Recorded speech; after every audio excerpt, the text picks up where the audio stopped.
സംസ്ഥാനത്തെ സർക്കാർ ഉദ്യോഗസ്ഥരും അധ്യാപകരും നടത്തിയ പണിമുടക്ക് പൂർണ്ണം. പണിമുടക്കിയ ജീവനക്കാർ എല്ലാ താലൂക്കുകളിലും പ്രകടനം നടത്തി. ആലപ്പുഴയിൽ ജോയിന്റ് കൗൺസിൽ സംസ്ഥാന ട്രഷറർ PS സന്തോഷ് കുമാർ ഉദ്ഘാടനം ചെയ്തു.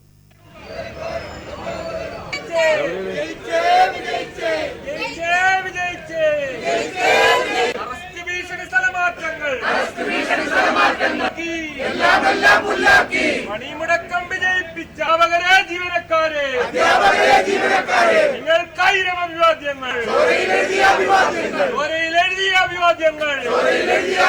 ആലപ്പുഴ ജില്ലയിലെ കളക്ടറേറ്റ്, മറ്റ് റവന്യൂ ഓഫീസുകൾ, മൃഗസംരക്ഷണ ഓഫീസുകൾ, ലീഗൽ മെട്രോളജി ഓഫീസുകൾ, ജില്ലാ civil supplies office, taluk supply ഓഫീസുകൾ, കൃഷി ഓഫീസുകൾ തുടങ്ങി ജില്ലയിലെ ഒട്ടുമിക്ക സർക്കാർ ഓഫീസുകളും അടഞ്ഞുകിടന്നു. 1264 റവന്യൂ ജീവനക്കാരിൽ 1240 പേരാണ് പണിമുടക്കിയത്. പണിമുടക്കിയ ജീവനക്കാർ എല്ലാ താലൂക്കുകളിലും ജില്ലാ ആസ്ഥാനത്തും പ്രകടനം നടത്തി.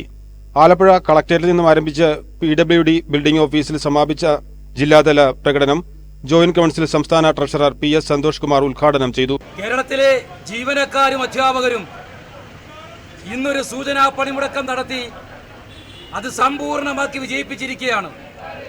അധ്യാപക സർവീസ് സംഘടനാ സമരസമിതി ആഹ്വാനം ചെയ്ത ഈ പണിമുടക്ക് അക്ഷരാർത്ഥത്തിൽ അത് മുഴുവൻ ജീവനക്കാരും സംഘടനാ ഭേദമന്യേ, രാഷ്ട്രീയ ഭേദമന്യേ ആ പണിമുടക്കം ഏറ്റെടുത്ത് സമ്പൂർണ്ണമാക്കിയിരിക്കുകയാണ്.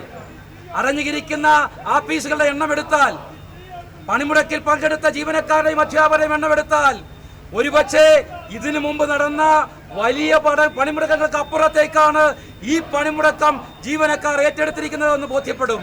ഇതിനകത്ത് ഒരേ ഒരു കാര്യമേ ഉള്ളൂ. കാരണം എന്താ? ജീവനക്കാരോട് അധ്യാപക സർവീസ് സംഘടനാ സമരസമിതി പറഞ്ഞു, ഈ പണിമുടക്കം, ഈ മുദ്രാവാക്യം ഇത് നിങ്ങൾക്ക് വേണ്ടിയുള്ളതാണ്.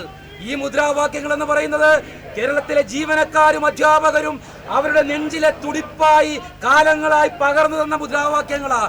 AKSTU നേതാവും സമരസമിതി ജില്ലാ ചെയർമാനുമായ ഉണ്ണി ശിവരാജൻ അധ്യക്ഷത വഹിച്ച യോഗത്തിൽ സമരസമിതി ജില്ലാ സെക്രട്ടറി VS സൂരജ് സ്വാഗതം പറഞ്ഞു. ജോയിന്റ് കൗൺസിൽ സംസ്ഥാന കമ്മിറ്റി അംഗങ്ങളായ C സുരേഷ്, ധന്യ പൊന്നപ്പൻ, AKSTU സംസ്ഥാന ട്രഷറർ സ്നേഹശ്രീ, KGOF സംസ്ഥാന കമ്മിറ്റി അംഗം ഡോക്ടർ ബിജു, ജോയിന്റ് കൗൺസിൽ ജില്ലാ പ്രസിഡന്റ് M അനിൽകുമാർ തുടങ്ങിയവർ പ്രസംഗിച്ചു.